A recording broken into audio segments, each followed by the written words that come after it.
welcome to another edition of MBC Exclusive, and you're with me, Jane Gogodas. You know, recently we had the tripartite elections where we had presidential, parliamentary and local government elections. And today we are privileged, or I am privileged, to have with me Her Worship, the Mayor of the city of Zomba. And her name is Joan Ntaja. Welcome to the program. Thank you very much, Jane. Congratulations, ma'am, for making it. Thanks very much. I know for sure that you must have had a lot of competition, and here you are, so a big congratulations. Thanks very much. You are really an inspiration to all of us women. Thanks very much. Maybe before we roll the program, just tell me how it was like when you were campaigning, because we do know for sure that many women didn't do very well in the last tripartite elections. How did you manage to make it, and how was your campaign like? Well, it wasn't easy at all. Yeah, as you can see, we are few ladies who have just who did it, and I'm very honored. I'm not taking this for granted, but it wasn't easy. It was a rough, tough journey. But with the support from my family and the support from the supporters outside, the part I was coming from, yeah, I did it, and I'm just proud to say I did it. I think that's a pleasure. Then we are happy that you made it.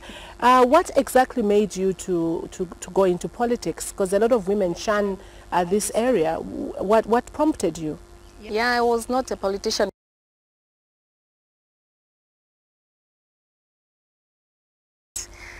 I could have sleepless nights thinking, what did I do? Yeah. I was like regretting, but after meeting those challenges, I was saying, no, let me do it. And I was strong. The insights was, they were making me strong. So I had no regrets. I did politics, and now I think I'm matured in politics now. After a big campaign. Yeah, after a big campaign, after seeing how people were encouraging me, their support, I can say I'm a now matured politician. We thank God for that. And now just tell us more about, now you were elected, you are a councillor, and now you have to come and meet again with other councillors and to get elected as mayor out of all the councillors in Zomba. Did you do a rigorous campaign, or how did it go? Well, like in our council, we are 10 councillors. And you know, from our party, that's DPP, we are like 7. And with their support, I think most of them, they are not interested in participating in this mayoral seat. So even from my fellow councillors, they were encouraging me to do it, to contest as a mayor. So I was just privileged to say that the councillors supported me as well. Yeah, sure. Zomba is a beautiful city, but over the years it's kind of lost its sparkle. It used to be the capital city of Malawi, and it used to have parliament. It has one of the most prestigious colleges in the University of Malawi, Chancellor College, but the sparkle is gone. How do you intend to bring back that sparkle that Zomba had? Well, with my vision, and the help from the people within the city as well. Yeah, the first has really gone bad, and we are planning to have it transformed, but with this cannot just be done by the council itself or just by me because I'm a mayor.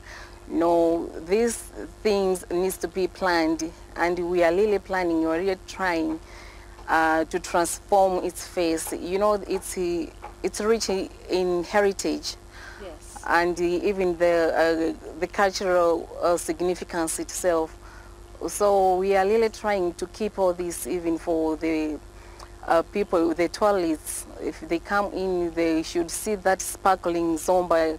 Its face should not only go back to that the beautiful face it had, but you know, we're still trying to maintain the face of it and even to improve. Even better. Yeah, for the good development. Yeah, people should see the new face of Zomba.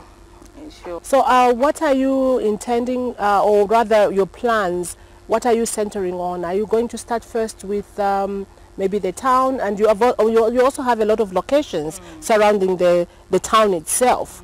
What plans are you having in place? Do you start with the town center and then go to the locations, or how is the plan going to be like?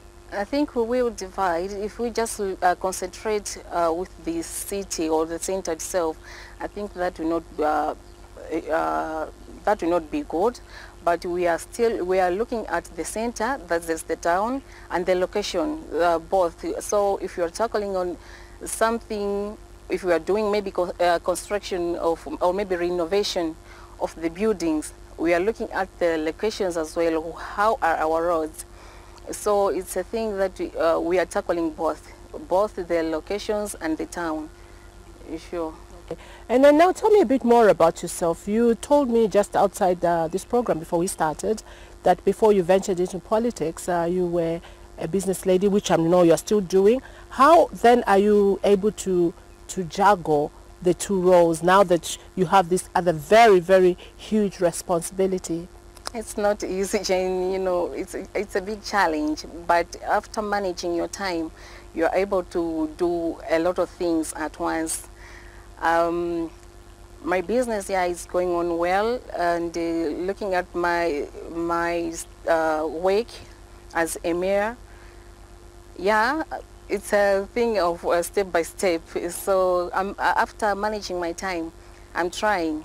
And we could talk of a family as well. You look at the family, you're looking at their work, you're looking at the business, and also I'm still studying. So it's a matter of managing your time. That's a very good point you raise, because the issue with many women is like you have to multi-skill. You have to do this, you have to do that, you have to do this, and then you still have the strength to be a mayor. That's really something that is quite an amazing thing to do. But maybe just tell me more about where you're coming from, your education, or what inspired you when you were younger, what your vision was. Because, you know, why I'm asking this is because today's girls, they're so challenged. There are so many issues about girls, keeping girls in school. Some of them are not going to school, others are just falling off the wayside, and then seeing you as one of the role models to them, maybe they'll be wondering that maybe you just dropped from heaven and got the position that you have. Maybe just talk us through your life, your childhood, and to where you are today.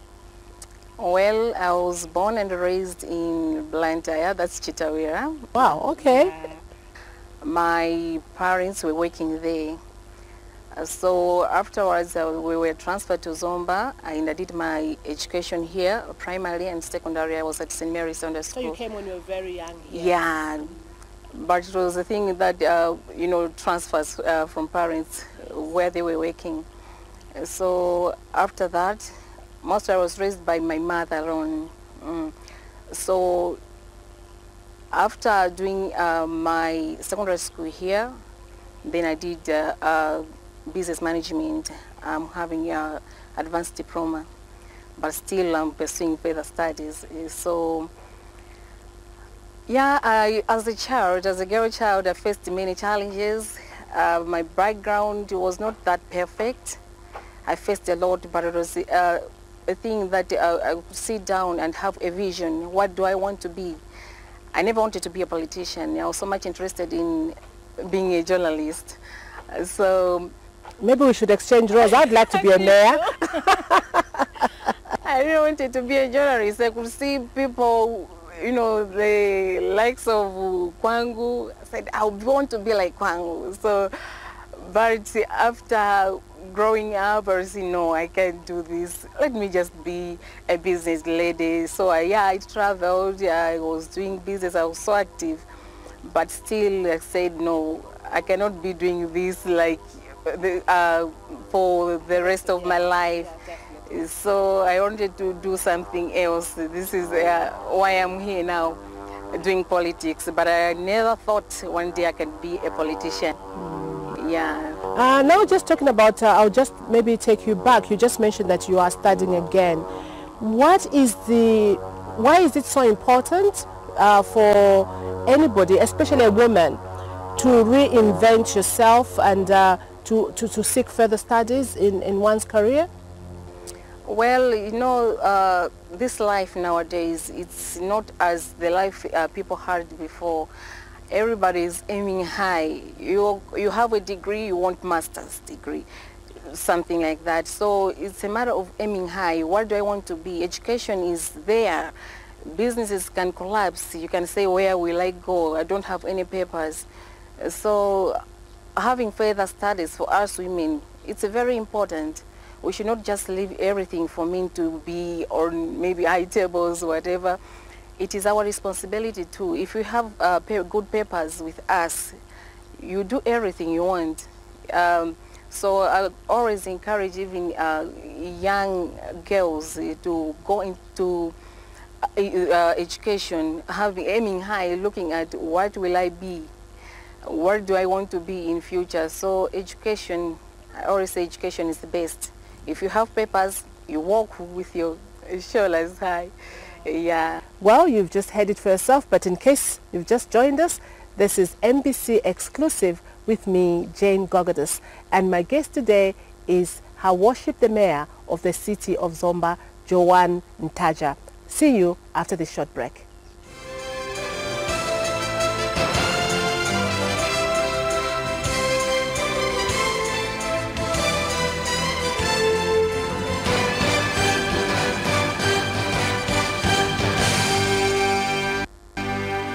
Welcome back. In case you're just joining us, this is MBC Exclusive, and my guest today is Her Worship the Mayor of the city of Zomba, Joan Ntaja. Welcome back again. Thank you very much. You were talking about the girl child before we went for a break. You've said that it's very important for a girl child to get an education. What are you going to do when in your role now to try and encourage that girl child to aim high? Well, I think going around, meeting them in school, sensitizing, putting some sense in them that they shouldn't be discouraged with maybe problems they are facing. It will be my duty as well to be going around, meeting them, encouraging them to aim high, just as I've said before. So I think if they see you, they'll say, I want to be like that one. There will be that spirit of encouragement. So, yeah, we'll be going around as well. It's a task, of course, but just to show that I'm there for them as a woman too, and for so we'll be going around with some fellow counselors as well to show these people that we are together with the girl child. They shouldn't be discouraged. They should fight whatever problems they are facing. So as a council, how many women do you have on your council? We are 3. We are 3 ladies and 7 men. Okay. And then maybe do you have any issues when you sit down as a unit, or it's always hard for you to preside over different people with different views? How's your experience like now that you've already started conducting your meetings and being the head of the city of Zomba? Where everybody cannot be with you, but I'm just lucky that most of them, we work together as a team. We have our disagreements, yes, but these people are there for me. Even if they see that something is not going on right, they come and not that bad approach, but they come with that passion thing. They come and say, I think this is not right. Can we do this? So we work as a team with my counselors. But of course, as I have said, they cannot be all of them. But it's good that we are in good terms with my counselors. We are working together. And what would you say is that the major challenge that you have as a city to ensure that the city goes back to the old sparkle that we talked about? Well, after 9 years without councillors, there have been a lot. So we are talking about, like our council, we have a problem of resources. we want to develop something, but we don't have the resources. So it's a thing that we are still fighting to maintain to maintain its what can I say, to maintain these the beauty, the development. So it's a big thing. We are trying. So far, right now, where do you intend to get your resources? Are you going to be funded through the local government ministry, or you are also going to raise your own funds to try and ensure that the city developments are continuous? We are having, of course, a small amount of money from the local government, but as a council as well, we are raising the funds ourselves. Of course, we're looking at other ventures, maybe to try and generate money. Yeah, we're talking of the city rates, or talking of the fees from the markets. It's not easy, of course, but with the help from other people, of course, we are looking at stakeholders who can just come in and say we are helping in this stuff. So we have the problem with the resources, but still we have hopes that this will end with the also ideas from other people outside. Sure. Have you launched any, or rather have you extended a hand to the business community in Zomba, for example, maybe to support your programs? Yeah, of course, as of now, we are talking of having a meeting with them so that they can come also in. It's not a duty of the city council alone. It's a duty for every person in our city to see this Zomba city transformed. So some have already shown interest to help. We are talking of our working men in the city. You could see a man is doing his work without proper working materials, and some people who are just interested, and they could come in and say, look at your men, how they are working. Said, yeah, we are seeing that this is not proper, but we need your help. And my area, and maybe they want to outshine me. Any frictions like that here? So far, we don't have any problem with our MP. She's there. We don't have any conflicts. People might be saying a lot, but us as people, we don't have any conflicts at the moment. Not even in any other wards? No, we are not having conflicts. So people know their roles, they know that the councillor does this, yes, and an MP does this. Everybody is aware that this is the role of an MP, this is the role of a councillor, this is the role of a mayor. So at the moment, you're not having those conflicts here in Zomba. Okay. And now moving on, when you are in that seat and then you're out of the seat, what is it that you really want to ensure that it is done during your tenure of office? So far, we are removing the street vendors from the streets, but it's not easy as well. You could see there is this rural-urban migration, so we are having more people in our city, and this also is encouraging the slums. So we are trying to still remove the vendors from the streets, cause like in our city we have in our markets we have the space, and I could wonder why are these people in the streets. They say, no, we want to make more money.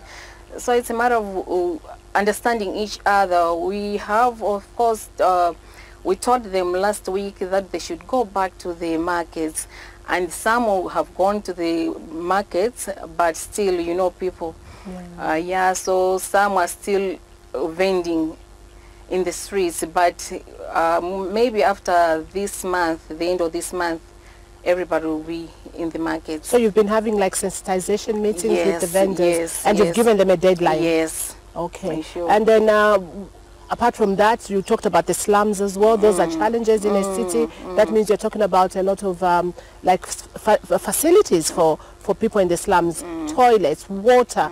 All these are a challenge. What do you intend to do in that area? It is difficult to just wake up and tell people you should move to where you're coming from. So it's really a big, it's a process.